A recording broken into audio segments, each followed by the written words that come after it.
একটা লোক একটা জায়গাতে প্রোগ্রামে গিয়েছি, ও 150টা টাকা নিয়ে এসে স্টেজে সরাসরি আমার হাতে দিচ্ছে। টাকা নিলাম, নেওয়ার পরে আও মাও করে কাঁদছে। তোকে আমি জিজ্ঞেস করছি যে আপনি কাঁদছেন কেন? এই 150টা টাকা দিয়ে আপনার কান্নার কারণ কি? বলছে কাঁদছি এই জন্য মাওলানা, যে শুধু ভারতবর্ষ বলে নয়, সারা বিশ্বে মুসলিমের দুর্দশা চলছে। বিশেষ করে প্যালেস্টাইনের মাটিতে আপনি দেখুন যে গাজাবাসীদেরকে, ফিলিস্তিনের মুসলমানদেরকে ধ্বংস করে দেওয়া হলো। তার জন্য কাঁদছি যে আল্লাহ যেন তাদের ঈমানকে বৃদ্ধি করে, তারা যেন পাক্কা সাচ্চে ঈমানদার হয়ে যায়। বদরের প্রান্তে যেমন 1000-এর মোকাবিলা 313 থেকে 14 জন সাহাবী করেছিলেন, এইভাবে আল্লাহ তাদেরকে যেন তাদের গায়ে যেন ঈমানের ভোল্টেজটা দেয়। তার জন্য 150টা টাকা দিলাম তাদের উদ্দেশ্যে, এটা আমার উদ্দেশ্য নয়, বাপ মার উদ্দেশ্য নয়। মা মরে গেছে, বাপ মরে গেছে, তাদের নিয়ে তো আমি দিয়েছি আমি এই জন্য প্যালেস্টাইনের মাটিতে মুসলমানের যা দুর্দশা হচ্ছে, মসজিদে আকসাকে নিয়ে যা ছিনিমিনি চলছে, গাজাবাসীকে যা ধ্বংস করে দেওয়া হলো, এই জন্য 150টা টাকা দিয়েছি, আপনি একটু দোয়া করে দিন। ওই যে আলহামদুলিল্লাহ, সত্যি গায়ে দরদ আছে মুসলিমের প্রতি। কথাটা বুঝবেন?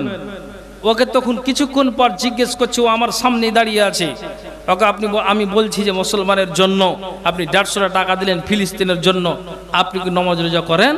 তখন বলছে মৌলভী সাহেব আমি ওটাই পারি না। আল্লাহু আকবার।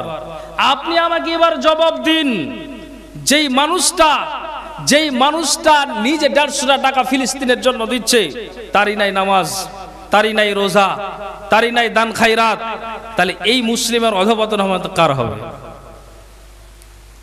কথা কি আমার বুঝতে পারছেন? একটু হ্যাঁ করেন তো আপনারা। আফসোস করে কথা বলছি ভাইজান, কথাকে মগজে উঠান। আমি বলছি সাহাবীদেরকে যখন আল্লাহ পাক রাসূল কোনো কথা বলতেন, কানটাকে খাড়া করতেন, আর কানটাকে খাড়া করে দিয়ে তারা মনের কান দিয়ে শুনে সেটাকে এক বাক্যে আমলে পরিণত করতেন। আমি বলছি যে যদি আপনাকে আমি জিজ্ঞেস করি যে আল্লাহ রাসূল কি কোনোদিন মিথ্যা কথা বলেছেন, আপনি মাথাটাকে হিলাবেন যে না, কোনোদিন বলেননি। ধোকা দিয়েছেন? না, কাউকে তো ধোকা দেননি। এতিমের মালকে কি তিনি ছিনিয়ে খেয়েছেন, ভক্ষণ করেছেন? আপনি বলবেন যে না, এটাও কোনোদিন হয়নি। তাহলে যেই নবীর অগ্রপশ্য জীবনের গুনাহকে আল্লাহ তাআলা মোচন করেছেন, আমি সেই নবীর কথা বলছি। যখন তিনি কোনো কথা বলতেন, সঙ্গে সঙ্গে মনের কান দিয়ে সাহাবীরা শুনতেন আর সেটাকে আমলে পরিণত করতেন। আমি আপনাকে বলি, আপনি জুমাতে, জালসাতে, সেমিনারে, সম্মিলনে আপনি হাজারো দিন প্রতিদিন আপনি জালসার জুলুস, সপ্তাহিতে জুমাতে আপনি আলোচনা শুনেন, এই মুসলিমের জ্ঞান কখন হবে? এই উম্মতে মুহাম্মদের জ্ঞান কখন হবে? তারা এক বাক্যে শুনে নিয়ে যদি তারা সেটাকে আমলে পরিণত করে, তাহলে আপনি কতদিন শোনার পরে আপনার জ্ঞানটা আসবে আপনি নিজেই চিন্তা করুন। বাড়ি গিয়ে আপনি অঙ্ক করবেন, আপনাকে আমি বুঝার জন্য বলছি। ভাইজান, আপনাকে যদি বলি আল্লাহ পাকের রাসূল 10টা সাহাবীর নাম তিনি উল্লেখ করেছেন যে এরা যাবে জান্নাতে, আবু বকর, উমর, উসমান, আলী, আব্দুর রহমান বিন আউফ, এই করে করে আল্লাহ রাসূল 10টি সাহাবীর নাম উল্লেখ করেছেন। এদেরকেই বলা হয় আশারায়ে মুবাশশারা, এরাই আল্লাহর জান্নাতে যাবে। তারপরও নবীজি বলছেন যে আমি সাহাবীদেরকে কথা যখন বলতাম, সাহাবীরা বলতেন যখন তিনারা আল্লাহ পাকের রাসূল কোনো কথা বলতেন, তখন আমরা আমার মগজে জ্ঞান করতাম আর ওটাকে জ্ঞান করে সেটাকে আমলে পরিণত করতাম। আমি আপনাকে বলি যে হাজার দিন আমরা আলোচনা শুনে এই উম্মতে মুহাম্মদের জ্ঞান কখন আসবে? ওরা এক বাক্য শুনে তারা মগজ উঠিয়ে জ্ঞান করত, আমার আর আপনার জ্ঞানটা কখন আসবে? এই জন্য আল্লাহ তাআলা কোরআনের আয়াতে বলে দিয়েছেন, কি বলছেন ভালো করে শুনবেন। আল্লাহ তিনি নবী মুহাম্মদুর রাসূলুল্লাহ, আওয়াজ দিয়ে পড়ুন, সাল্লাল্লাহু আলাইহি সাল্লামকে তিনি সাবধানতা দিচ্ছেন। কি বলছেন ভালো করে বুঝার চেষ্টা করবেন। আল্লাহ বলছেন, আউযু বিল্লাহি মিনাশ শাইতানির রাজীম, ওয়া কুল্লান নাকুসসু আলাইকা মিন আম্বাইর রাসূল মা নুসাব্বিতু বিহি ফুআদাক ওয়া জাআকা ফি হাযিহিল হক ওয়া মাউইদাতুন ওয়া যিকরা লিল মুমিনিন। আল্লাহ বলছেন, রাসূলদের যে সব সংবাদ সমূহ আমি তোমার কাছে বর্ণনা করলাম, এর জন্য যে এতে থেকে তুমি তোমার দিলটাকে মজবুত করবে, আর এতে থেকে তুমি প্রকৃত সত্যের জ্ঞান লাভ করবে। ওয়া মাউইযাতু ওয়া যিকরা লিল মুমিনিন, আর এটা মুমিনদের জন্য উপদেশ ও স্মরণ।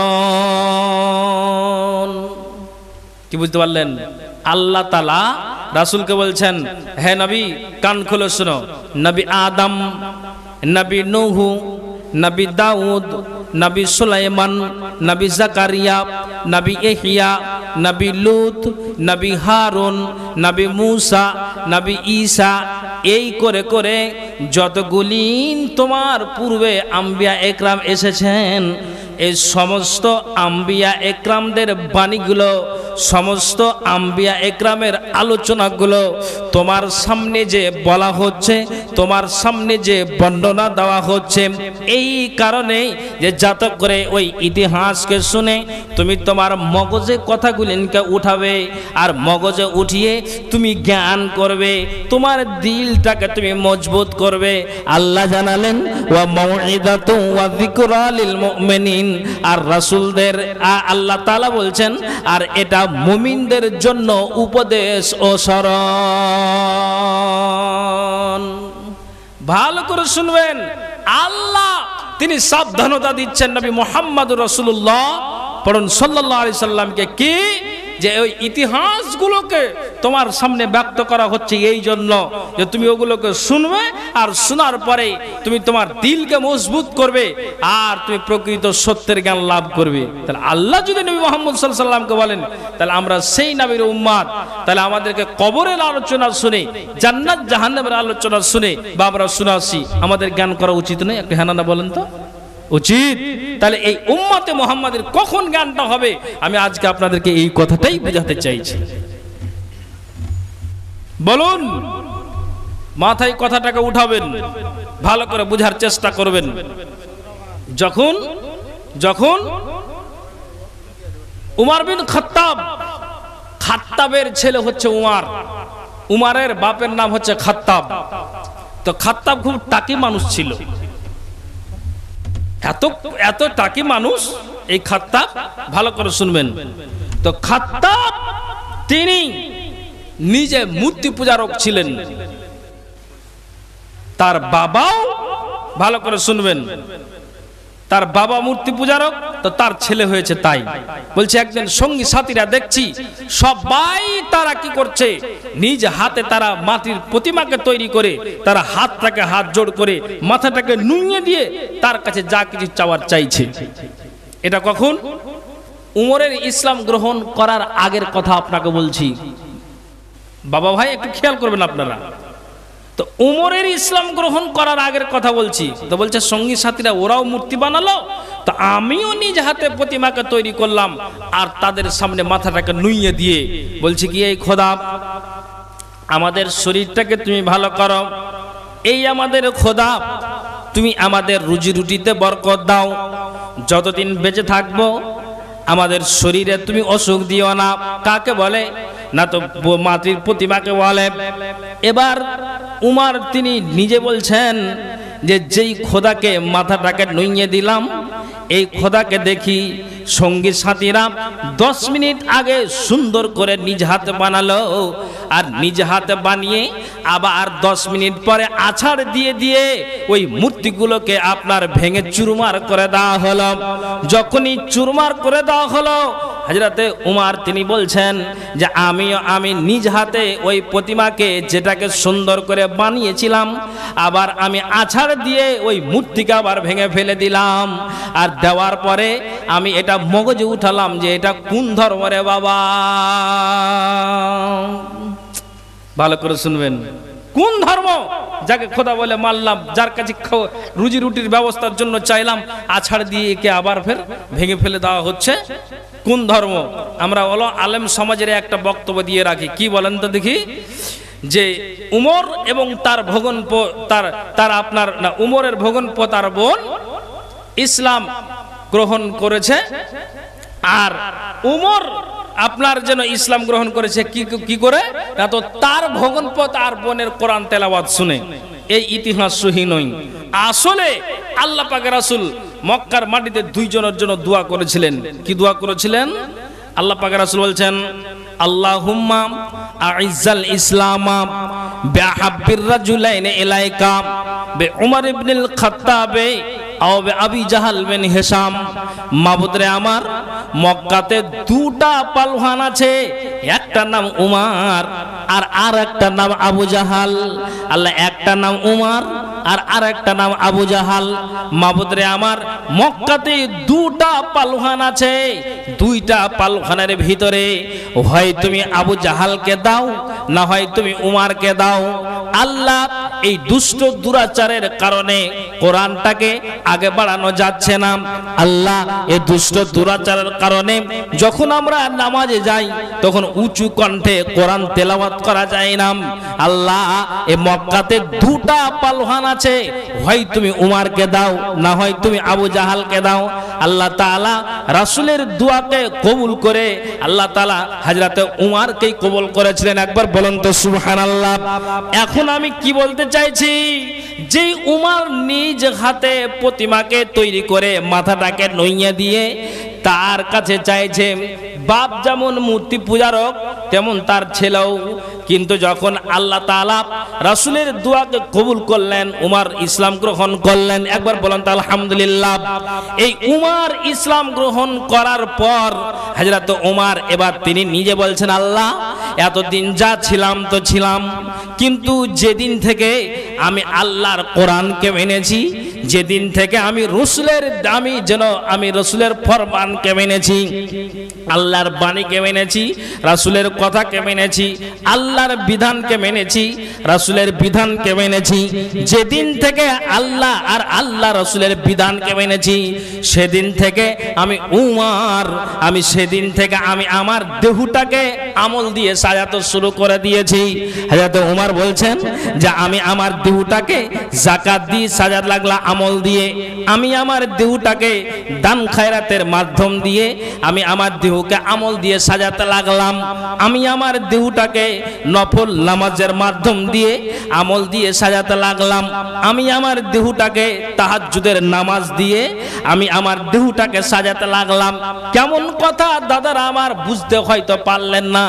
যেমন আপনার বৌমাকে যেদিন আপনার ছেলেটা বিয়ে করে বাড়ি আনবে, সেদিন আপনার বৌমাকে কেমন করে আপনার জন্য ওই দিন আপনার সাজাবে, বিয়ের দিন আপনার সাজাবে গয়না দিয়ে, নাকের ফুল দিয়ে, কানের দুল দিয়ে, হাতের পলা দিয়ে, পায়ের যন্ত্রণা দিয়ে আপনার বৌমাকে সাজাবে। কিন্তু উমর তিনি নিজেই বলছেন, যেদিন থেকে আল্লাহর দিনকে আমি মেনেছি, রাসূলের দিনকে আমি মেনেছি, সেদিন থেকে আমি উমর আমি আমার দেহটাকে আমল দিয়ে সাজাতে শুরু করে দিয়েছি। আমি আমল কি করলাম?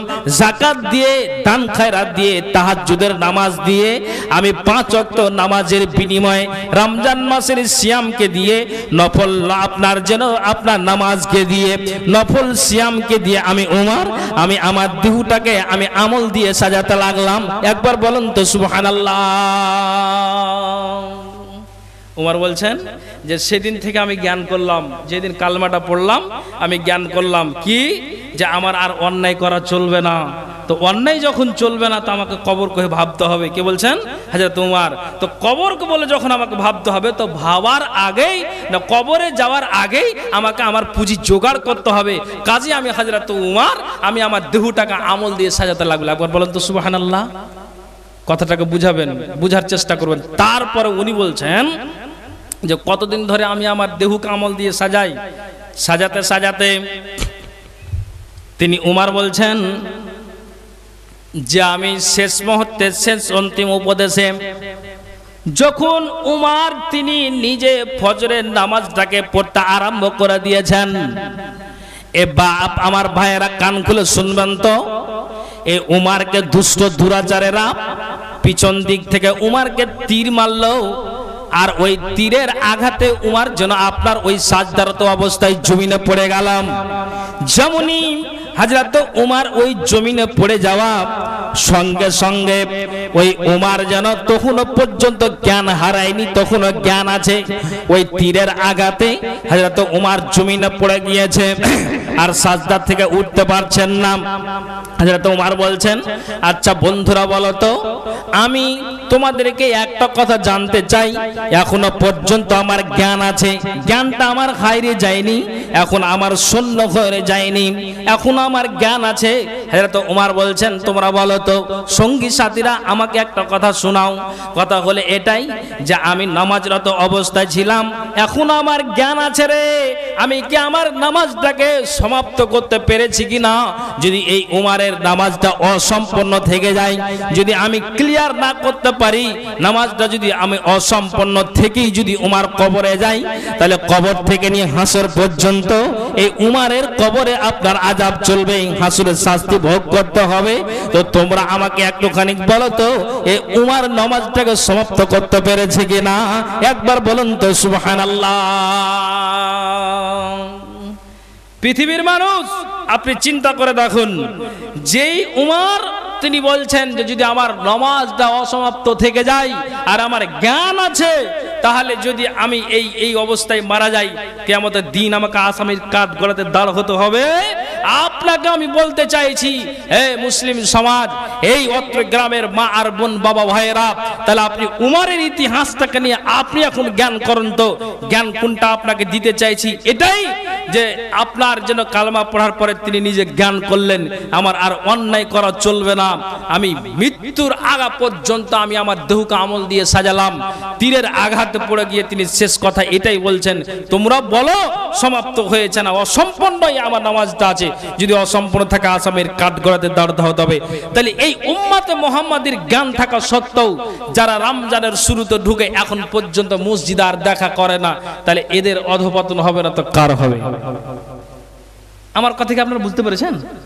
বলছি অসুবিধা হচ্ছে নাকি বুঝতে? তাহলে আপনি বলুন, এই উমারের ইতিহাস থেকে জ্ঞান করতে হবে কি হবে না? যে আল্লাহ নবী মুহাম্মদুর রাসূলুল্লাহ, একটু পড়ুন না সবাই, সাল্লাল্লাহু আলাইহি ওয়াসাল্লামকে তিনি শব্দ দিয়েছেন, আউযু বিল্লাহি মিনাশ শাইতানির রাজিম ওয়া কুল্লান নাকুসু আলাইকা মিন আম্বাইর রাসূল মা নুসাব্বিতু বিহি ফুয়াদাক ওয়া জাআকা ফি হাদিহিল হক ওয়া মাউইদাতু ওয়া যিকরা লিল মুমিনিন। পৃথিবীর মানুষ, আমরা কোন জায়গাতে দাঁড়িয়ে আছি? আল্লাহ পাকের রাসূল বলছেন, এই কবরকে স্মরণ করুন। এই জন্য আমি বিষয়টা রাখতে যাচ্ছি বা শুরু করেছি। আল্লাহ পাকের রাসূল বলছেন, আলা উখবিরকুম বিআফজালি আমালিকুম। রাসূল বলছেন, আমি কি তোমাদেরকে উত্তম আমলটা বলে দেব না? কেমন উত্তম আমল? নবীজি বলছেন, তোমরা যদি স্বর্ণ রূপাকে ব্যয় করো আর দুশমনের সাথে মোকাবিলা করো, তার চাইতে উত্তম আমল। তোমার বাড়িতে স্বর্ণ আছে, তোমার বাড়িতে রূপা আছে, চাঁদি আছে, আর ওই চাঁদিকে তুমি কবরস্থানে উন্নতি কল্পে জালসা, তুমি যেন জালসা তুমি দান করলে, মা বোনের নিজের নাকের খুলে দিলে, পায়ের খুলে দিলে, কানের খুলে দিলে, আর দুশমনের সাথে মোকাবিলা করলে। পৃথিবীর মানুষ কান খুলে শুনুন, নবীজি বলছেন, স্বর্ণ মুদ্রা দান করা আর দুশমনের সাথে মোকাবিলা করার চেয়ে উত্তম আমল কি আমি তোমাদেরকে বলে দেব না? যেমন আমি আপনাকে বলি যে আল্লাহ পাক রাসূল বলছেন, শুনে রাখো, যদি আপনি লিল্লাহিয়াতের সহিত দ্বীনকে রক্ষা করার জন্য, আপনি ইসলামকে বাঁচানোর জন্য আপনি নিজের রক্তকে যদি বইয়ে দেন, আপনি মরতে গেলেও জান্নাত, মারতে গেলেও আপনি জান্নাত। যেমন বদরের প্রান্তে তিনটা পালখানি ইসলামকে বাঁচানোর জন্য তারা নেমেছিল। আলী, হামজা, ওবায়দা বিন হারেস। হামজা আর আলী দুইজনকে কাতাল করে দোজখ পাঠিয়ে দিয়েছিল। ওবায়দা বিন হারেসকে ওই দুষ্ট দুরাচার সুযোগ পেয়ে যখনই তার কাঁধে মারলো, সঙ্গে সঙ্গে ওবায়দা বিন হারেস জমিনে পড়ে গেল। আর যেমনই জমিনে পড়ে যাওয়া, তখন কিন্তু ওই জায়গা থেকে হযরত আলী আর হামজা ওখান থেকে উঠিয়ে নিয়ে নবীজির দরবারে গেলেন। আর যেমনই আল্লাহ পাক রাসূলের দরবারে গেলেন, নবীজি তিনি নিজেই হযরত উবাইদার যেন তিনি তিনার মুখের মণ্ডলটাকে ধৌত করে দিলেন। সারা শরীরে যেন আপনার ধুলোবালি লেগেছিল, ধুলোবালিকে আল্লাহ পাক রাসূল ঝেড়ে দিলেন, পরিষ্কার করে দিলেন। হাত মুখ আল্লাহ পাক রাসূল যেন পরিষ্কার করে দিলেন। উবাইদা বলছেন, আল্লাহ পাক রাসূল গো, আপনার মুখ থেকে বলতে শুনেছি, আপনি আমাকে বলেন তো, আমি গিয়েছি এই জন্য দিনকে রক্ষা করার জন্য, ইসলামকে বাঁচানোর জন্য। যেদিন আপনি বলেছেন মরলো জান্নাত মারলো জান্নাত, কেননা যদি ইখলাসের সহিত আল্লাহর সাথে আপনার আল্লাহর রাস্তায় যদি লড়াই করেন, নবী গো আপনি বলেন তো, এই জন্য আমি গিয়েছিলাম। আমি তখন থেকে আপনার কথাতে জ্ঞান করেছি, একটা তো কাফের কামি কাতাল করে দোজক পাঠিয়ে দিয়েছি, আমি কি শহীদের দরজা পেয়েছি কিনা নবীজি আপনি বলেন তো। আল্লাহ পাকের রাসূল সঙ্গে সঙ্গে ওবায়দাকে বললেন, ওবায়দা শোনো, তুমি অবশ্যই আল্লাহর জান্নাতে তুমি চলে গিয়েছো, শহীদের দরজা পেয়ে গিয়েছো। ইতিহাস প্রমাণ করে যখনই নবীজির মুখ থেকে ওবায়দা এই কথাটা শুনলেন, একটু মুচকি টানা হাসি দিলেন, আর হাসি দিয়ে ওবায়দা দুনিয়া থেকে বিদায় নিলেন। বলেন ইন্না লিল্লাহ। নবীজি বলছেন তার চাইতে উত্তম আমল শহীদ হয়ে যাওয়াতে এক তো স্পেশালি মর্যাদা আল্লাহর কাছে আছে। স্বর্ণ মুদ্রা দান করবেন, আপনি এর ফজিলত পাবেন, এর আপনি নেকি পাবেন, এর আল্লাহ আপনাকে পূর্ণতা দিবেন। কিন্তু নবীজি আমার বলছেন শোনো, তার চাইতে উত্তম আমল, উত্তম আমলটা কি?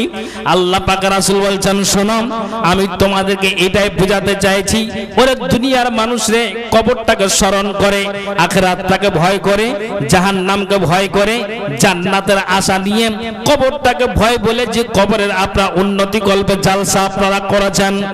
নবীজি বলছেন এই ফালতু সময়টাকে চায়ের আড্ডাতে বসে বসে তুমি কি করো, ওই জায়গাতে বসে বসে সময়টাকে বিনষ্ট না করে, চায়ের আড্ডাতে বসে বসে এমনি তুমি গল্প গুজব না করে, আল্লাহ পাকের রাসূল বলছেন যদি তুমি তোমার মুখ দিয়ে সুবহানাল্লাহ, আলহামদুলিল্লাহ, আস্তাগফিরুল্লাহ, এই জিকির আজকার তাসবিহ তাহলিল এইগুলো যদি তুমি মুখ দিয়ে উচ্চারণ করো, নবীজি বলছেন এটা হলো সবচেয়ে উত্তম আমল। একবার বলেন তো সুবহানাল্লাহ। মহিলারা যিনারা দাঁড়িয়ে আছেন, এই পশ্চিম সাইডে জায়গা ফাঁকা আছে, এদিকে এসে বসেন। যারা দাঁড়িয়ে আছেন পশ্চিম সাইডে জায়গা ফাঁকা আছে, এখানে এসে বসেন। আপনি বলুন যে নবীজি বলছেন যে এটা হলো উত্তম আমল। এক ব্যক্তি এসে আল্লাহ পাকের রাসূল বলছেন, নবীজি গো আমি বয়সের ভরে নুজ্জ হয়ে গিয়েছি, তা আপনি আমাকে বলুন যে আপনি আমাকে এমন একটা আমলের কথা বলুন যেন সেটাকে আমি আপনার কথা মতো এই আমলটাকে আমি করতে পারি। তখন আল্লাহ পাক রাসূল বলেন কি জবাব দিলেন? এ ব্যক্তি তুমি শোনো, কালা লাজালো লিসানুকা রাতাবান বিযিকিরিল্লাহ। রাসূল বলছেন শোনো, তোমার জুবান যেন সব সময় আল্লাহর জিকিরে যেন সিক্ত থাকে, সদা সর্বদা তুমি আল্লাহর জিকির আজকার তাসবিহ তাহলিল করবে। চায়ের আড্ডাতে তুমি কোনো পাঁচটা লোকের সামনে গল্প গুজবে তুমি বসে তুমি আড্ডা না নিয়ে তুমি একা একা তুমি তোমার মুখ দিয়ে উচ্চারণ করবে সুবহানাল্লাহ, আলহামদুলিল্লাহ, আস্তাগফিরুল্লাহ। নবীজি বলছেন এটা সবচেয়ে তোমার জন্য ভালো হবে। সাহাবীরা জবাব দিলেন, আল্লাহ পাকের রাসূল গো আপনি যেটা বললেন আমি জ্ঞান করলাম, আপনার কথাকে আমি অক্ষর অক্ষরে পালন করব, কোনোদিন আমি অস্বীকার করতে যাব না।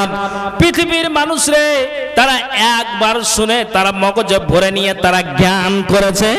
আর আমরা কেমন মুসলমান, আমরা জালসাতে বক্তব্য শুনি, জুমাতে আমরা বক্তব্য শুনি, বড় বড় সেমিনার সম্মেলন হয়, তো আমরা এতগুলি আলোচনা শুনে আমরা যেন শুনেই যাই, কিন্তু আমলে আমরা পরিণত করছি না। আপনি বলুন কোন জায়গাতে আমরা দাঁড়িয়ে আছি? আমি আপনাকে বলি যে উম্মতে মুহাম্মাদের জ্ঞান কখন হবে, কখন এই আল্লাহর বান্দার এই হতভাগা আমাদের কখন জ্ঞান হবে? আপনি বলুন।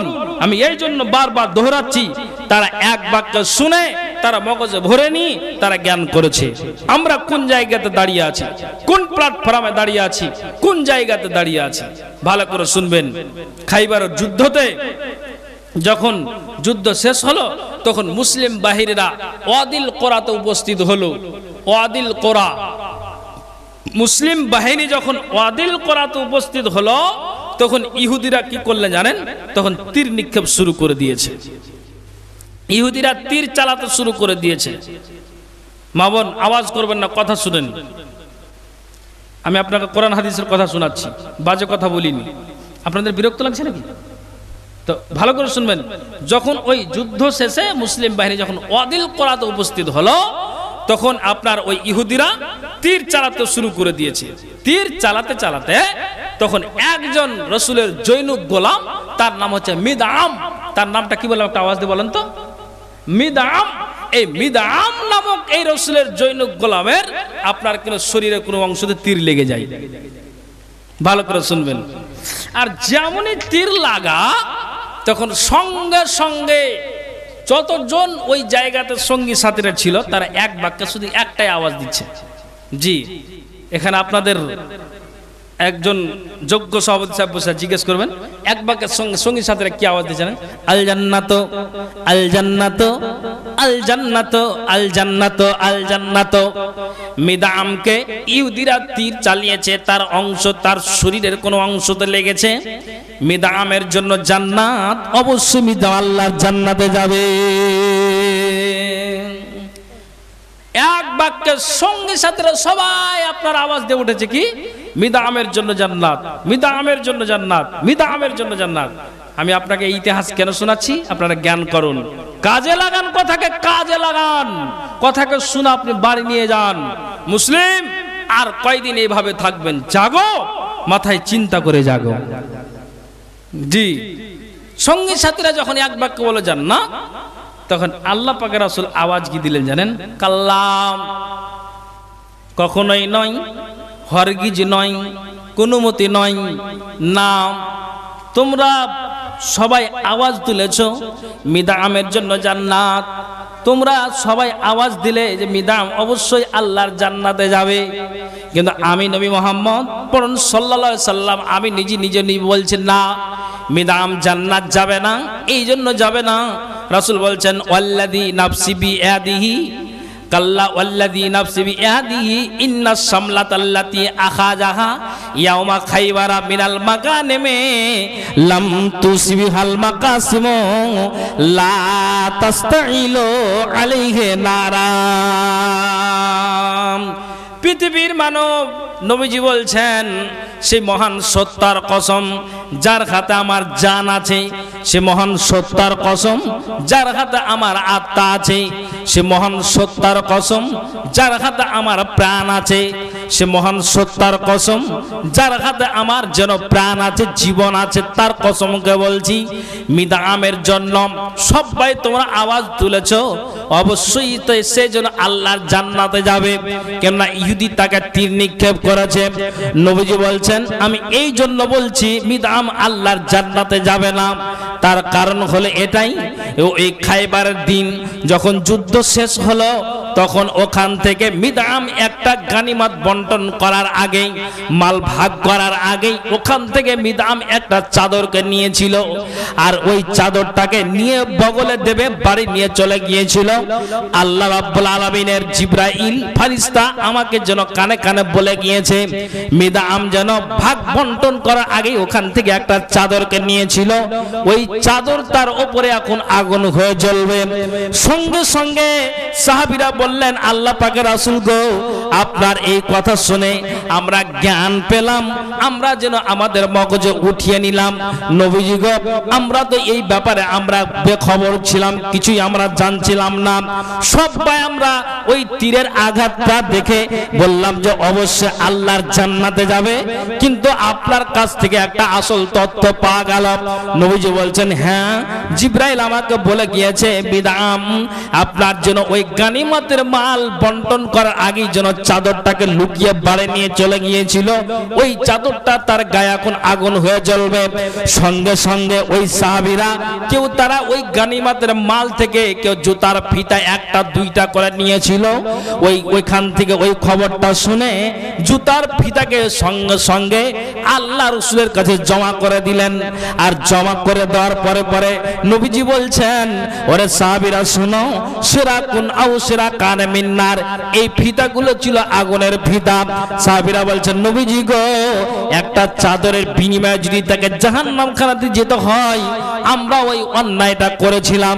আপনার এই মুখ থেকে শুনে আমরা জ্ঞান করলাম, মগজে উঠিয়ে নিলাম, এটা আমাদের অপরাধ হয়েছে, কাজে আমরা এই ফিতাগুলিকে জমা করে দিলাম। একবার বলুন সুবহানাল্লাহ। এখন আপনারা আমাকে উত্তর দেন তো, উত্তরটা এটাই দেন কি তারা এটাকে শুনে অন্যায় কাজ করেছিল, নিজে সিলিন্ডার হয়ে গিয়ে নিজেকে কবর আযাব থেকে বাঁচিয়ে নিল, জাহান্নাম থেকে তারা বাঁচিয়ে নিল নিজের শরীরকে, দেহটাকে, যেটা অন্যায় হয়েছে তারা জ্ঞান করে আল্লাহ রাসূলকে জমা করে দিলেন। আমি আপনাকে বলি, রাসূল তো আপনাকে বলে দিয়েছে যে শুনে রাখো, তুমি তোমার মুছটাকে ছোট করে দাও আর দাড়িটাকে লম্বা করে দাও, নখ যদি বড় থাকে তো কেটে দাও। আল্লাহ পাকের রাসূল বলেন, আসরা মিনাস সুন্নাতি, আমার 10টি হলো সুন্নাত, তো তোমার কখন জ্ঞান হবে? ভাইজান, এইরকমই গরমের সমাতে একটা লোক আপনার ওই বিহারের দিকে জালসা করতে গিয়েছে, বুঝতে পারলেন, সেন্টু গাঞ্জি গায়ে দিয়ে শার্ট গায়ে দিয়ে ছিল অবশ্যই, তখন গরম যখন বেশি লেগেছে আপনার ওই আপনার শার্টকে খুলে দিয়ে সেন্টু গাঞ্জি গায়ে দিয়ে আছে। আর কিছুক্ষণ পরে তো আপনার জোরে একটা হাইমুড় আছে, হাত দুটোকে আকাশের দিকে উঁচু করেছে, সুবহানাল্লাহ, তার বগলির দিকে যে আমার খেয়াল গেছে, বুঝতে পারলেন। তো ওর বগলি দেখে আমার মনে হয় যে দোকান বাড়ুন বানা যাবে। আপনি বলুন, তাহলে নবীজি বলেছেন আসরা মিনাস সুন্নাত, 10টি আমার সুন্নাত। তাহলে ওরা এই অপরাধটা করে এক বাক্য মেনে নিয়ে তারা মগজে জ্ঞান করলো যেটা অপরাধ, এটা অন্যায়, এটা ভুল। এই যদি নবীর অবমাননা করে যাই, জাহান্নামে যেতে হবে, কবরে আমাকে জ্বলতে হবে, এই আযাব আমাকে ভোগ করতে হবে। তা আপনাকে আমি আপনাদেরকে বলছি, উম্মত মুহাম্মাদের জ্ঞান কখন আসবে? সেই নবীর তো আমরা উম্মত। জি, উর্দু কবি বলেছেন কি, কুছ নেকে কাম কর যা দুনিয়া মে নাম কর যা, কুছ তো नहीं रहेगा रह जाएगी कहानी, ए है मिट्टी का पुतला जिस्म है तेरी फानी। জি, কিছুই থাকবে না, হ্যাঁ, দুনিয়াতে নামটাই থাকবে। নেকি করে যাও আর কবরে যাও, আখিরাতের জোগাড়ের জন্য, তুমি ভবিষ্যৎ জীবনকে উজ্জ্বল করার জন্য আগে তুমি তৈরি হয়ে যাও। তাহলে আমি আপনাকে বলি যে আমার আর আপনার জ্ঞানটা কখন হবে? আমি আপনাকে এই জন্য এটা বলতে চাইছি, পৃথিবীর মানুষ যেই নবী মুহাম্মদুর রাসূলুল্লাহ, একটু পড়ুন না, সাল্লাল্লাহু আলাইহি ওয়াসাল্লাম, তিনি বলেছেন আমি 4 নাম সর্বপ্রথম নিয়েছি, সেটা কে? আবু বকর সিদ্দিক রাদিয়াল্লাহু তাআলা আনহু, আমার শ্বশুর মশাই, আমার শ্বশুর মশাই।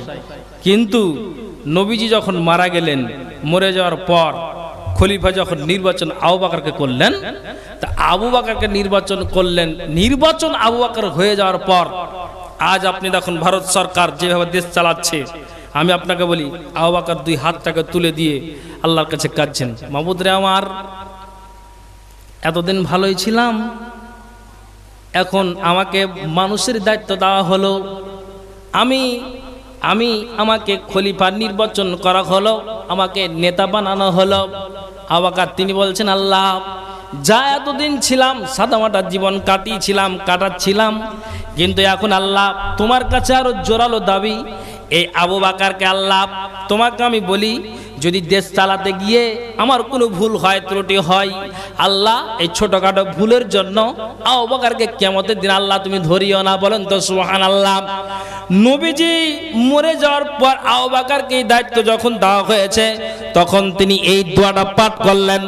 আর আরেকটা ইতিহাস আছে, আবু বকর তিনি একদিন রাত্রিতে উঠে, গভীর নিশিতে উঠে আপনার জন্য মসজিদে নববীতে তিনি কাঁদছেন আর বলছেন, আল্লাহ, এই আবু বকরকে আল্লাহ তুমি কেন মানুষ বানালে?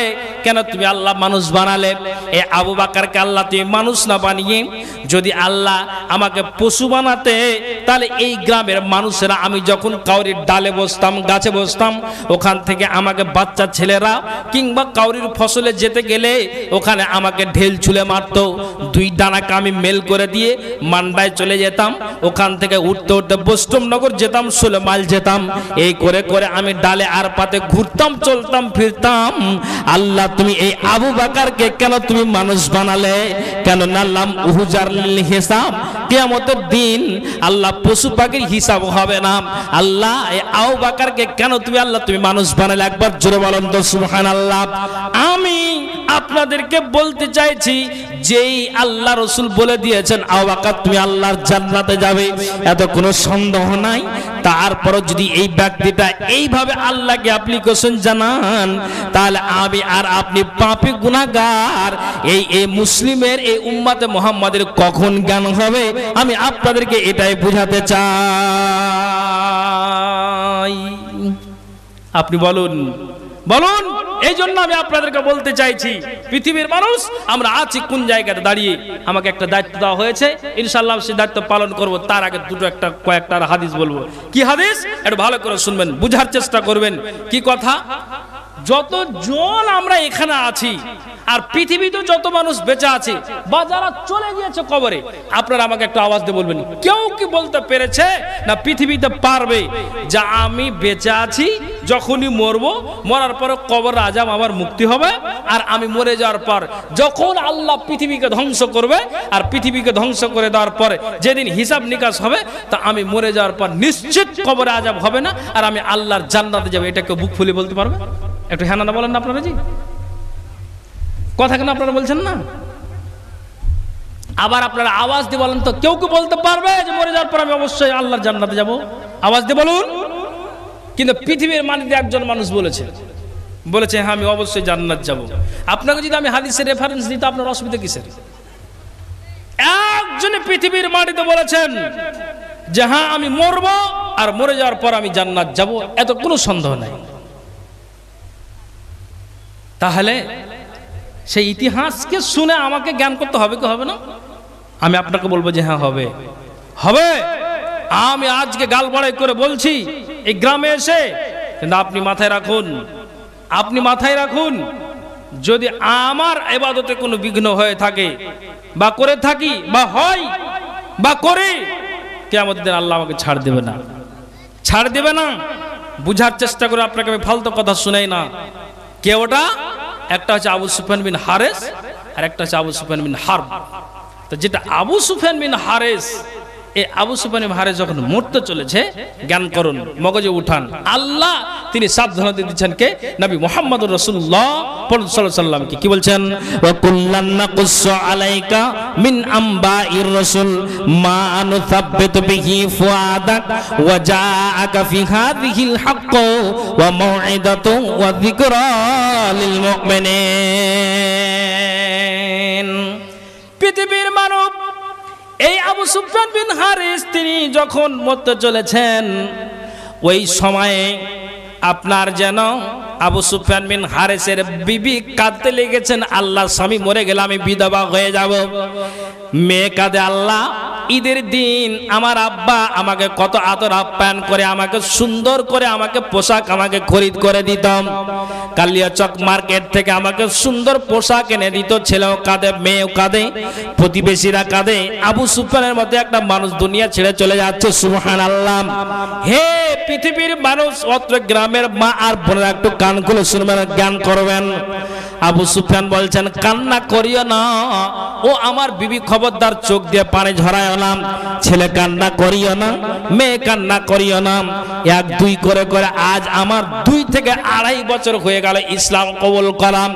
নবীর যেদিন থেকে নবীর বাণীকে মেনেছি, আল্লাহর বিধানকে মেনেছি, রাসূলের বিধানকে মেনেছি, সেদিন থেকে আমি আমার জীবনটাকে, আমি আমার দেহটাকে, আমি আমার শরীরটাকে, আমি আমার হাতকে আর পাকে নিজেকে এতটাই সংযত হয়ে চলি, এতটাই আমি কঠিন করে চলি, এতটা নিজেকে সাবধানতা অবলম্বন করে চলি, আমি নিজের জন্য এতটা কদম ফেলি, নিজে আমি এতটা ধাপ ফেলে আমি চলি।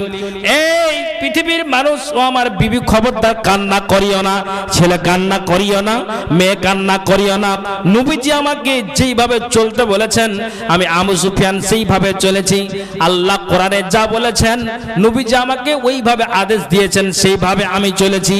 ইসলাম গ্রহণ করার আগে আমি আবু সুফিয়ান যা ছিলাম তো ছিলাম, এটা ঠিক আছে, কিন্তু আমি সেদিন থেকে কালেমা পড়ে নেওয়ার পরে আমি জ্ঞান করলাম যে এখন আমার আর অপরাধ চলবে না, নিজেকে আমি সংযত হয়ে আমি চললাম।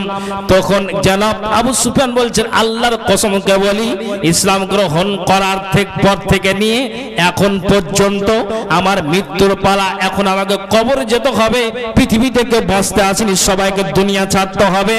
আবু সুফিয়ান বলছেন, আল্লাহর কসমকে বলছি আমার দ্বারা দিয়ে বিন্দু মাত্র একটা ক্ষুদ্র অন্যায় হয়নি। একবার জোরে বলেন তো সুবহানাল্লাহ। আজ না হয় কাল তুমি যাইবা কবরে, যাওয়ার সময় দেখিবে চেয়ে গো তোমার সবই রইবে পড়ে, যাওয়ার সময় দেখিবে চেয়ে গো। আজ না হয় কাল তুমি যাইবা কবরে, যাওয়ার সময় দেখিবে চেয়ে গো তোমার সবই রইবে পড়ে, যাওয়ার সময় দেখিবে চেয়ে গো। তাহলে আপনি আমার সাথে কথা বলেন তো, যে ইতিহাস থেকে আমাকে আর আপনাকে একটু এক বাক্য বলবেন, জ্ঞান না উচিত না উচিত নয়? হ্যাঁ না বলুন, বলুন। অবশ্যই উচিত। কিছু বলছিলেন নাকি? হ্যাঁ বলেন।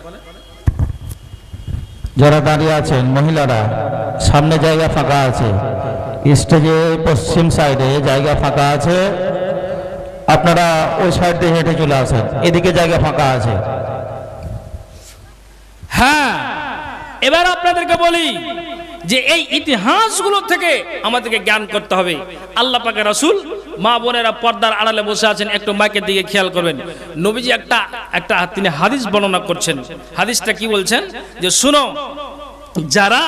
যারা প্রতিদিন নিয়মিত কি করে 5 ওয়াক্ত নামাজ পড়ে, আর নিয়মিত 5 ওয়াক্ত নামাজে তারা কি করে 12 রাকাত সুন্নাতকে যারা পড়ে, কয় রাকাত বললাম? 12 রাকাত সুন্নাতকে যারা পড়ে, তো 12 রাকাত সুন্নাতকে যারা পড়বে, আল্লাহ রাসূল সাল্লাল্লাহু আলাইহি ওয়াসাল্লাম বলছেন যে এই 12 রাকাত সুন্নাতের বিনিময়ে আল্লাহ তাআলা তার জন্য জান্নাতে একটা ঘর বানিয়ে দিবেন। একবার বলা যাবে নাকি সুবহানাল্লাহ? আল্লাহ বলছেন যে জান্নাতে ঘর বানিয়ে দিবে। আপনি পড়বেন কি নিয়মে 12 রাকাত সুন্নাত? রাসূল বলছেন জোহরের আগে তুমি 4 রাকাতকে পড়ো, পরে তুমি 2 রাকাতকে তুমি পড়ো, 4 2 6 হয়ে গেল। আসরের আগে আর পরে সুন্নাতে মুআক্কাদা নাই, কিন্তু যদি কোনো মানুষ প্রতিদিন নিয়মিত 4 আপনার জন্য জামাতের আগে যদি 4 রাকাত সুন্নাতকে পড়ে দেয়, তাহলে রাসূল বলছেন রাহিমাল্লাহ ইমরান, আল্লাহ তাআলা ওই ব্যক্তির প্রতি রহম করেন, দয়া করেন, যে ব্যক্তিটা 4 রাকাত সুন্নাতকে আসরের জামাতের আগে পড়ে দেয়। সুন্নাতে মুআক্কাদা নয়, কিন্তু নবীজি বলছেন মাগরিবের পরে তুমি 2 রাকাতকে পড়ো, তাহলে ওই দিকে 6 মুআক্কাদা হয়েছে, এইদিকে 2 লাগিয়ে দেন 8 হয়ে গেল। ইশারের আগে সুন্নাতে মুআক্কাদা নাই, আপনি পরে 2 রাকাতকে আপনি পড়ুন, তাহলে কত হলো? 10 হয়ে গেল। আর আপনি ফজরের জামাতের আগে যেটা সবচেয়ে মূল্যবান সুন্নাত, এই সুন্নাতটাকে আপনি 2 রাকাতকে পড়ুন, 12 রাকাত হয়ে গেল। নবীজি হাদিসটাকে বর্ণনা করছেন, যারা প্রতিদিন নিয়মিত এই সুন্নাতকে পড়ে দিতে পারবে, আল্লাহ তাআলা কিয়ামতের দিন তাকে জান্নাতে ঘর বানিয়ে দিবেন। একবার বলেন তো সুবহানাল্লাহ। নবীজির বিবি একাধিক, তার ভিতরে একজনের নাম হচ্ছে উম্মে হাবিবা। উনি বলছেন, আল্লাহ আমি তো নিয়মিত প্রতিদিন নামাজকে আমি ঠিক যেন আমি যেন প্রতিদিন নামাজটাকে ওয়াক্তের উপরে সময় মতো আদায় করি, সুন্নাতকে আমি পড়ে যাই, কিন্তু উম্মে হাবিবা এবার তিনি হাদিসটাকে শোনার পরে তিনি বলছেন, আল্লাহ আমার স্বামীর মুখ থেকে আমি আমার নবী মুহাম্মদ রাসূলুল্লাহ পরম সাল্লাল্লাহু আলাইহি ওয়াসাল্লামের মুখ থেকে হাদিসটাকে শুনতে পেলাম যে যারা প্রতিদিন নিয়মিত 12 রাকাত সুন্নাতকে যারা আদায় করবে, এই 12 রাকাত সুন্নাতের বিনিময়ে আল্লাহ তাআলা কিয়ামতের দিন জান্নাতে ঘর বানিয়ে দিবেন। উম্মে হাবিবা তিনি বলছেন, আল্লাহ তুমি আমার শরীরটাকে সুস্থ রাখো। নবীজির কথা শুনে আমি জ্ঞান করলাম এই 12 রাকাত সুন্নাতের বিনিময়ে যদি জান্নাত পাওয়া যায়, আল্লাহ তুমি যতদিন তুমি হায়াত দিয়েছো কোনোদিন আল্লাহ আল্লাহ সুন্নাতটাকে ছেড়ে দেব না। শপথ করলেন মা তারাক্তুহুন্না মুনযু সামি'তুহুন্না মির রাসূলিল্লাহ সাল্লাল্লাহু আলাইহি ওয়াসাল্লাম। উম্মে হাবিবা কি বলছেন? মা বোন কান খুলে শুনবেন যে আমি রসুলের মুখ থেকে হাদিসটাকে শুনে আমি জ্ঞান করলাম আর করলাম আল্লাহ যতদিন তুমি আমার হায়াত দিয়েছো তুমি শরীরকে ভালো রাখো, আমি যেন সঠিকভাবে তোমার ইবাদত করতে পারি, সুন্নাত যেন না ছুটে যায়, আমি ঠিক মতো আদায় করতে পারি, তোমার জন্য জান্নাত আমি ঘর পেয়ে যাবো। জোরে বলুন সুবহানাল্লাহ। তাহলে আমরা হাজার দিন শুনে আমাদের মগজে কেন উঠবে না? আপনি বলুন, আপনি বলুন। হ্যাঁ, এবার চলে আসি মেন পয়েন্টে। দুটো কথা বলি, মা বোন খেয়াল করে শুনবেন। আল্লাহ পাকের রাসূল ঠিক আয়েশার কামরাতে তিনি কাঁদছেন তো আল্লাহ পাকের রাসূলের বিবি আয়েশা বলছেন কেন কাঁদছেন আপনি, কি হয়েছে আপনার? তখন নবীজি বলছেন যে দুটো ব্যক্তিকে বলে যে আমার এই রাত্রি তো স্মরণ এসেছে, এই জন্য আমি কাঁদছি। ভালো করে শুনবেন মা বোন, একটু খেয়াল করবেন, এই হাদিসটার দিকে আপনারা লক্ষ্য করবেন। আপনাদেরই কথা বলছি, মা বোনকে বলছি আমি বিশেষ করে। তো কি নবীজি বলছেন আয়েশা শোনো, দুইজন ব্যক্তির ভিতরে একটা হলো আমার চাচা আবু তালেব আর একটা আমার বিবি খাদিজাকে বলে মনে হলো না। আয়েশা বলছেন নবীজি গো আপনার এই দুইজনকে বলে কেন মনে হলো আপনি বলেন তো আপনার কান্নার কারণটা কি? নবীজি বলছেন যে আয়েশা তুমি শোনো, আমার বিবি খাদিজা বলতেন আল্লাহ পাক রাসূল গো আল্লাহ আমার আব্বাকে ধনী বানিয়েছে, আল্লাহ আমার আব্বাকে সম্পত্তি দিয়েছে, আমি খাদিজা বড় লোকের বেটি, আমি আমার বাবার বাড়ি থেকে মালগুলিনকে সম্পদগুলিনকে নিয়ে আসবো, ফারাজ বলে যে ভাগগুলো আমি পাবো ওই মালগুলো পাবো, ওই মালকে আমি টোটাল মালকে আমি নিয়ে আসবো আল্লাহ পাক রাসূল। আর ওই মালগুলোকে নিয়ে এসে নবীজি গো আমি খাদিজা নিজের নাকের বানাবো না, কানের বানাবো না, পায়ের বানাবো না, হাতের বানাবো না, পায়ের যন্ত্র বানাবো না, নবীজি গো ওই বাপের বাড়ির সম্পদগুলিকে নিয়ে এসে যুদ্ধের ময়দানে ইসলামকে বাঁচাতে হবে, দ্বীনকে বাঁচাতে হবে, কোরআনকে বাঁচাতে হবে। সাহাবীরা আপনার জন্য যুদ্ধের ময়দান আছে, তাদের জন্য অস্ত্রের প্রয়োজন আছে, তরবারির প্রয়োজন আছে, খাদ্যের দরকার আছে। নবীজি গো আপনাকে টেনশন নিতে হবে না, ওই বাপের বাড়ির মালগুলিকে নিয়ে এসে আমি খাদিজা নিজের নাকের কানের সোনা গয়নাকে না বানিয়ে আমি ওই মালগুলিকে আমি টোটাল আমি আল্লাহর রাস্তাতে দান করে দিব। একবার জোরে বলুন তো সুবহানাল্লাহ। আর একটা আমার চাচা আবু তালেবকে বলে আমার স্মরণ হচ্ছে এই জন্য আয়েশা তুমি শোনো, মক্কার মাটিতে কেউ যদি কোনো উঁচু করে নাক গলিয়ে কথা বলেছে, আমার চাচা দাঁড়িয়ে গিয়েছে, ভাতিজা তুমি দিনের দাওয়াত দিয়ে যাও যাতে করে তোমার গায়ে কেউ আঁচড় লাগাতে না পারে। চাচা দুনিয়া ছেড়ে দিয়েছে, আমার জন্য বিবি খাদিজা কবরে চলে গিয়েছে, এই জন্য দুইজনকে বলে স্মরণ হয়েছে, তার জন্য আমার চোখ দিয়ে পানি। একবার জোরে বলুন তো সুবহানাল্লাহ। তাহলে খাদিজার মুখ থেকে কি পেলেন? যে আল্লাহ পাক রাসূল আপনাকে টেনশন নিতে হবে না, বাপের বাড়ির সম্পদে নিয়ে এসে টোটাল আমি আল্লাহর রাস্তা দান করে দিব। এই খাদিজা তিনি নিজেই বলেছিলেন আমি যখন মারা যাব আপনার গায়ের জুব্বাটা যেন আমার কাফন হয়, আপনার যেন গায়ের ব্যবহৃত জুব্বা আমার কাফন হয়, আপনি নিজের গোসল দাইয়ে দিবেন আর আপনি কাফন পরিয়ে দিবেন, যতক্ষণ পর্যন্ত কবরের এক দুই করে করে তিনটি প্রশ্নের জবাব না আমি দিতে পারবো বা উত্তর না দেওয়া হবে আপনি আসবেন না। সুবহানাল্লাহ। লম্বা ইতিহাসে আমি শর্টে বললাম। তাহলে খাদিজা সম্পত্তিকে আল্লাহর রাস্তাতে তিনি দান করে দিতে চাইলেন আর দিয়েছিলেন, আপনাকে টেনশন নিতে হবে না। খাদিজা চলে গিয়েছে তার জন্য আমার চোখ দিয়ে পানি, চাচা চলে গিয়েছে তার জন্য চোখ দিয়ে পানি, যদিও অমুসলিম কিন্তু আমার জন্য দরদ দেখিয়েছে বটেই, তার জন্য আমার এই দুই নয়ন দিয়ে এই গভীর নিশীতে আমার ঝরঝর করে পানি আসে। সুবহানাল্লাহ। তাহলে এই ইতিহাস থেকে মা বোনদেরকে জ্ঞান করতে হবে, সোনা দানা নাকের কানের হাতের পায়ের যেটা কবরের উন্নতি কল্পে জালসা আপনাদেরকেও আঁচল খুলে এই কবরের জন্য দিতে হবে, যেহেতু এই জায়গাতে আমাদের সকলকে যেতে হবে। ভাইজান আপনারা বিরক্ত হবেন, একটা কথা বলবো কি, একটা হ্যাঁ না বলেন তো আপনারা। হ্যাঁ, কি কথা বলছে আপনাদেরকে? খাইবারের যুদ্ধতে একজন বেদুইন যখন অংশ নিল, অংশ নেওয়ার পরে আল্লাহ পাক রাসূল বললেন যে শোনো, গানিমাতের মালটা যেন ওই বেদুইনকে ভাগ দেওয়া হয়। আল্লাহ পাক রাসূল সাহাবীদেরকে বললেন, সাহাবীরা বলছেন রাসূল আপনার কথা কি আরো অস্বীকার করি? আপনি যেটা বললেন অবশ্যই এই বেদুইনের জন্য গানিমতের মালটা আমরা বন্টন করার সময় তাকেও আমরা ভাগ দিব। একবার বলেন তো সুবহানাল্লাহ। তখন গানিমতের মালকে যখন বন্টন করা হলো কিছু অংশ কিন্তু ওই বেদুইনকে দিয়েছে। বেদুইনকে যেমন দিয়েছে আমার হাতে যেমন টাকা, তেমনি ওই মাল নিয়ে আল্লাহ রাসূলের কাছে চলে গিয়েছেন। আর যেমনই আল্লাহ রাসূলের কাছে গিয়েছেন তখন আল্লাহ রাসূলকে গিয়ে বলছেন, নবীজি গো এই বেদুইন ইসলাম গ্রহণ করেছে, তা আপনি বলছেন যে আমার মালের প্রতি লোভ আছে, আমার মালের প্রতি লালসা আছে। এই বেদুইনের মালের প্রতি লালসা নাই, মালের প্রতি আমার লোভ নাই। তা আমার মালের প্রতি লোভ নাই, কিসের প্রতি লোভ আছে? আল্লাহ পাকের রাসূল কই ব্যক্তিটা বলছেন, নবীজি গো আমি আপনার কাছে একটা অ্যাপ্লিকেশন, আপনি দোয়া করে দেন তো আমি যুদ্ধের ময়দানে যাব, আর যুদ্ধের ময়দানে গিয়ে আমি লড়াই চালিয়ে যাব লিল্লাহিয়াতের জন্য, দ্বীনকে রক্ষা করার জন্য, কোরআনকে বাঁচানোর জন্য। আর একটা ওয়া মুসলিম কণ্ঠনালীতে আমার তীর লাগাবে, আর ওই তীরটা আমার কণ্ঠনালীতে লাগবে, আর আমি তীরের আঘাতে পড়ে যাব। আর তীরের আঘাতে পড়তে গেলে যদি তীরের আঘাতে আমি মরে যাই তাহলে আমি ওই বেদুইন আল্লাহর জান্নাতে যাব।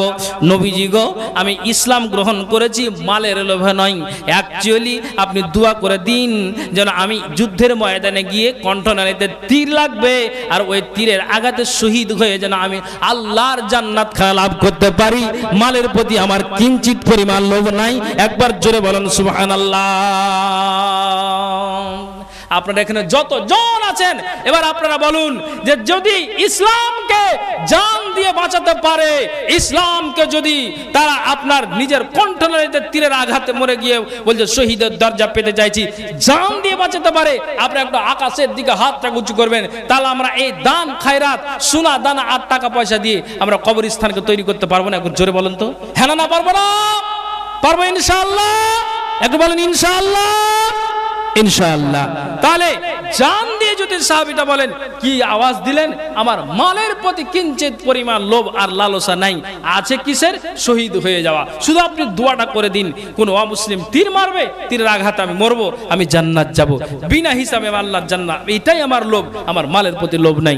অতএব যারা আপনারা আছেন মা বোন পর্দার আড়ালে আছেন, যেই খাদিজা নিজের বাপের সম্পত্তি আল্লাহর রাস্তায় দান করলেন, যেই আপনার জন্য ওই ব্যক্তি বেদুইন আপনার জন্য নিজের জান দিয়ে ইসলামকে বাঁচালেন, আর শহীদের তার লোভ, মালের প্রতি লোভ নাই।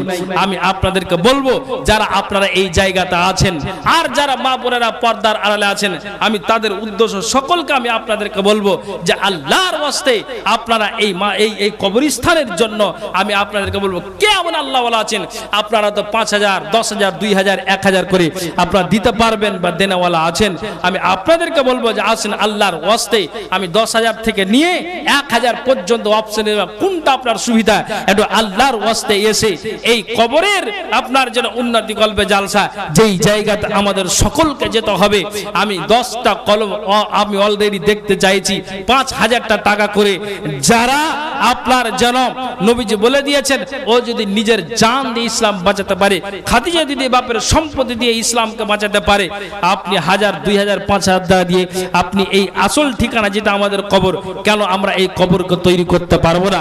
কেন আমরা এই কবরের জন্য জালসা, তো আমরা কেন এই দান খায়রাত দিয়ে আমরা এই কবরের জায়গা নিতে পারবো না? ভাইজান আমি আপনাদেরকে এটা বলতে চাইছি। তো যারা আপনারা সামনে বসে আছেন কিংবা যারা আপনারা হয়তো আনাচে কানাচে আছেন, মা বোনেরা যারা পর্দার আড়ালে বসে আছেন, আমি ওই খাদিজার মতো মা বোনদেরকে দেখতে চাইছি যে মা বোনেরা একটু আল্লাহর ওয়াস্তে আপনারা আসুন, নাকের কানের হাতের পায়ের বা আপনারা ওই টাকা পয়সাগুলো আঁচল খুলে খুলে আল্লাহর ওয়াস্তে অবশ্যই আপনারা দিয়ে পাঠান। আপনাদেরকে বলছি যে অন্তত আসারে মুয়াসসারা 10টা কলম, প্রথম নম্বরে যেই সাহাবীর নামটা নিয়েছিলেন তার নাম হল আবু বকর। আমি সর্বদা আবু বকরের মতো একজনকে দেখতে চেয়েছি, কোন আল্লাহর বান্দা আছেন যে আমি দিচ্ছি? কে আছেন বলুন যে আমি দিচ্ছি আল্লাহর ওয়াস্তে?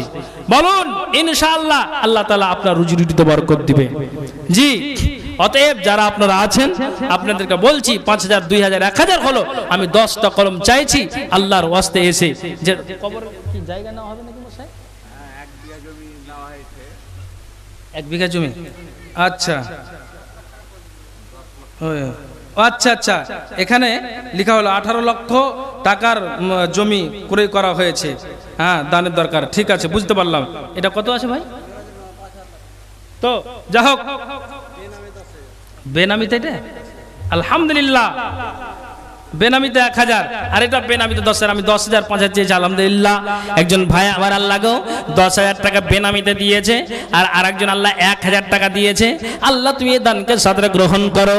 যে আছে আল্লাহ দান দিয়েছে, মনের বাসনা উদ্দেশ্য আল্লাহ তুমি পূরণ করো। আমিন আমিন সুম্মা আমিন বিরহমাতিকা ইয়া আরহামার রাহিমিন। মামুনের কাছে চাদর পাঠানো হয় না, কি পারবে? আলহামদুলিল্লাহ, আমি ওই 10,000 টাকা চেয়েছিলাম মেরাজুল নামে, উনি আমার ভাই, উনিও 10,000 টাকা দিয়েছেন। লিল্লাহি তাকবীর, লিল্লাহি তাকবীর।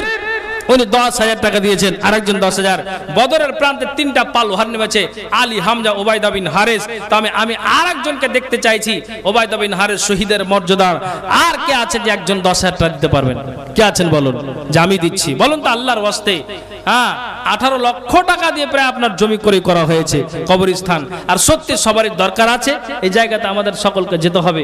একটু আল্লাহর ওয়াস্তে আসুন, এসে এই আপনার জন্য অবশ্যই আপনারা দানের হাত থেকে বাড়িয়ে দিন। আমি আপনাদেরকে বলছি, এখন না পারবেন আপনি 2 দিন সময় নিয়ে নেন। মা বোন ওই যে আপনাদের কাছে গিয়েছে, অবশ্যই চাদর ভরেন।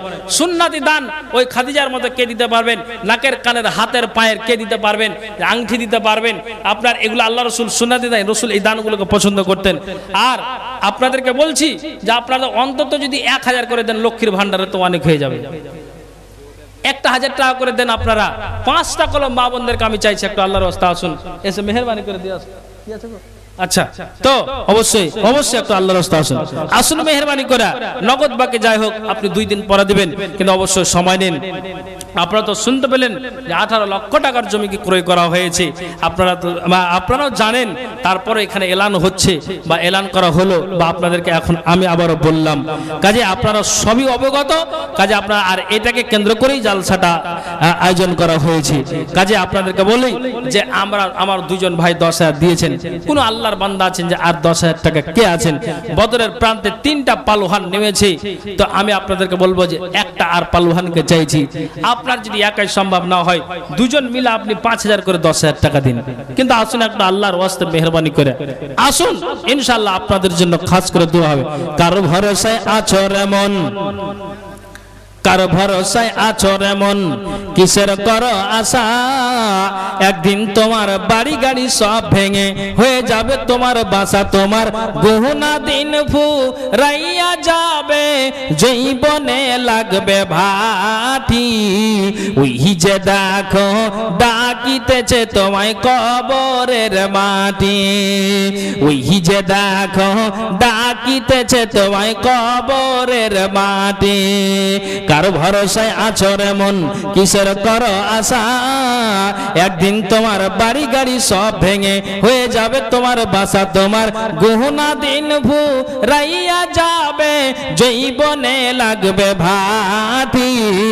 ওই যে দেখো ডাকিতেছে তোমায় কবরের মাটি। ওই যে দেখো ডাকিতেছে তোমায় কবরের মাটি। সন্ধ্যার আগে যেদিন ডুবিবে বেলা, এক পলকে ভেঙে যাবে তোমার রঙেরই মেলা। সন্ধ্যার আগে যেদিন ডুবিবে বেলা, এক পলকে ভেঙে যাবে তোমার রঙেরই মেলা। কারে দিবা তুমি জোরে ধমক, কারে দিবা তুমি জোরে ধমক, কার মাথায় ভাঙবা লাঠি।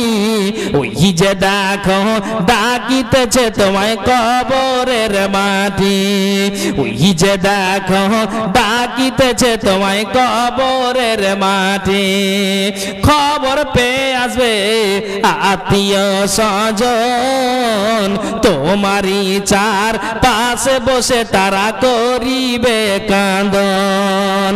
খবর পেয়ে আসবে আত্মীয় স্বজন, তোমারই চার পাশে বসে তারা করিবে কান্দন।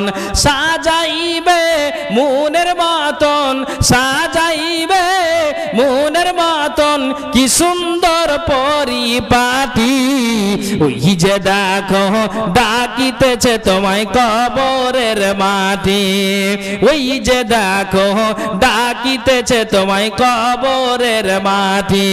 কার ভরসায় আছো রে মন, কিসের করো আশা, একদিন তোমার বাড়ি গাড়ি সব ভেঙে হয়ে যাবে তোমার বাসা, তোমার গহনা দিন ফুরাইয়া যাবে, জৈবনে লাগবে ভাটি, ওই যে দেখো ডাকিতেছে তোমায় কবরের মাটি, ওই যে দেখো ডাকিতেছে তোমায় কবরের মাটি।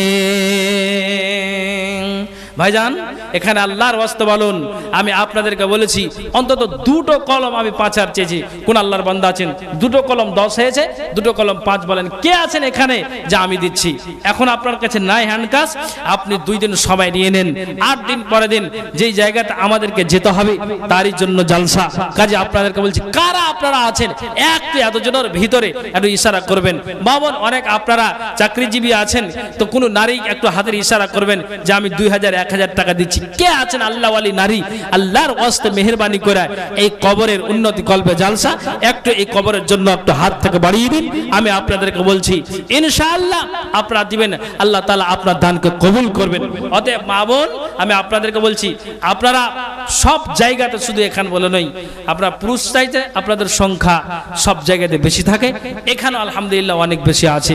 কাজেই তারপরে আমি আপনাদেরকে বলছি যে আপনারা অবশ্যই অন্তত 1000টা টাকা হলো আমি 5টা কলম মা বোনদের কাছে চাইছি, যেই খাদিজার মতো, যেই খাদিজা নিজের মালকে, বাপের সম্পত্তিকে এনে আল্লাহর রাস্তাতে আপনারা দিয়ে দিলেন।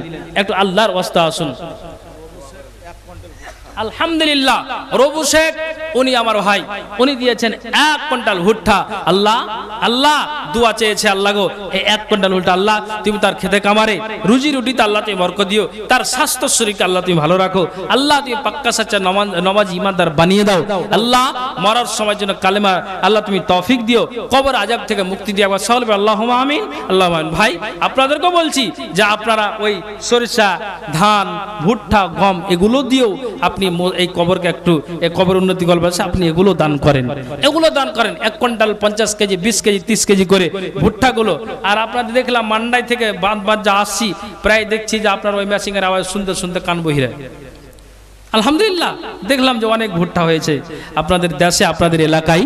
তো কাজে আপনাদেরকে বলবো যে আপনারা এই ফসল দিয়েও একটু সহযোগিতা করেন, একটু আল্লাহর ওয়াস্তে সহযোগিতা, ইনশাআল্লাহ আল্লাহ তাআলা আপনার দানকে কবুল করবেন।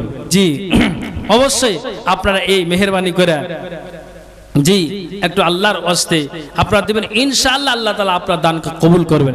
কেমন ভালোবেসেছিল দয়ার নবীজিকে, কেমন ভালোবেসেছিল দয়ার নবীজিকে, কেমন ভালোবেসেছিল দয়ার নবীজিকে। সিদ্দিক আবু বকর, সিদ্দিক আবু বকর কেমন ভালোবেসেছিল, কেমন ভালোবেসেছিল দয়ার নবীজিকে, কেমন ভালোবেসেছিল দয়ার নবীজিকে। জি ভাইজান, একটু আল্লাহর রাস্তা আসুন। অন্তত আমি আপনাদেরকে বলছি আল্লাহর বান্দার আছেন যে 1000 টাকা দাতা কে পারবেন? 5টা কলম। আল্লাহ আমাদের উপর যে 5 ওয়াক্ত নামাজ ফরজ করেছেন, কে আছেন ভাই যে আল্লাহর রাস্তা দিবেন? কেটা ভাই? আচ্ছা, আসিকুল শেখ উনি 100 টাকা দিয়েছেন দান। আল্লাহ তুমি দানকে আল্লাহ তুমি সাদরে গ্রহণ করো, যে আল্লাহ দান দিয়েছে মনের বাসনা উদ্দেশ্য আল্লাহ তুমি পূরণ করো। আমিন সুম্মা আমিন বিরহমাতিকা ইয়া আরহামার রাহিমিন।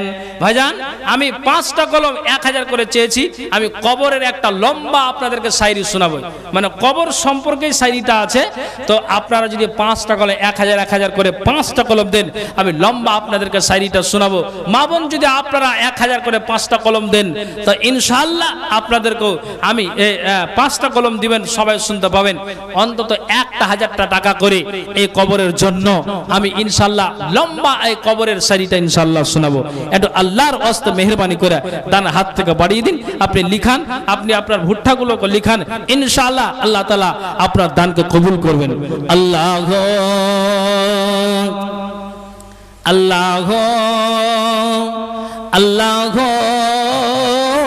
আল্লাহ আল্লাহ আল্লাহ বলছে আহাদ দেখো কোরআনে, বলছে আহাদ দেখো কোরআনে। শোনাবো না শোনাবো না তো দেন 1,000 টাকা দেন, এই যা আল্লাহর ওয়াস্তে দেন, 5টা কলম চেয়েছি। বলছে আহাদ দেখো কোরআনে কত নিয়ামত এই জমিনে, বলছে আহাদ দেখো কোরআনে, বলছে আহাদ দেখো কোরআনে আসমানকে আমি বানিয়েছি বান্দার মাথার ছাদ, জমিনকে বিছানা করেছি করতে ইবাদত, আসমানকে আমি বানিয়েছি বান্দার মাথার ছাদ, জমিনকে বিছানা। মাশাআল্লাহ আলহামদুলিল্লাহ। আতাউরের স্ত্রী উনি একটি পলা দান দিয়েছে, আলহামদুলিল্লাহ। আল্লাহ এই সুন্নতি দান আল্লাহ রাসূলের দানকে পছন্দ করতেন। আল্লাহ গো তুমি এই দানকে সাদরে গ্রহণ করো। আমি মা এই পলা আমি আপনাদের একটু জোড়াটা চাইছি, চাঁদির আংটি দিয়েও জোড়া চাইছি, আমি আবার নাকের ফুল কানের দুল দিয়েও আমি আপনাদেরকে বলছি কে আছেন যে আতাউরের স্ত্রী উনি এই পলা দিয়েছেন। আল্লাহ তুমি এই দানকে সাদরে গ্রহণ করো। আল্লাহ যে আশা দান দিয়েছে মনের বাসনা উদ্দেশ্য আল্লাহ তুমি পূরণ করো। আমিন সুম্মা আমিন বিরহমাতিকা ইয়া আরহামার রাহিমিন। আল্লাহ কি বললেন ভাই? বরজাহান বরজাহান আলহামদুলিল্লাহ উনি 1,000 টাকা দিয়েছেন। আলহামদুলিল্লাহ। আল্লাহ গো 5 ওয়াক্ত নামাজ আল্লাহ আমাদের প্রতি ফরজ করেছেন, আমি 5 জনকে চেয়েছি আল্লাহ, আর 4টা কলম বাকি, ইনশাআল্লাহ পূরণ হবে। 1,000 টাকার দাতা আমি আপনাদের বলছি, যদি 1 কুইন্টাল 50 কেজি আপনি ভুট্টা দিয়েও যদি আপনি সহযোগিতা করেন তবুও ইনশাআল্লাহ আমি এই জায়গাটাতে শামিল করব। আমি আপনাদেরকে বলছি একটু আল্লাহর ওয়াস্তে লিখান যে আল্লাহ আল্লাহ আল্লাহ আল্লাহ আল্লাহ আল্লাহ বলছে আহাদ দেখো কোরআনে, বলছে আহাদ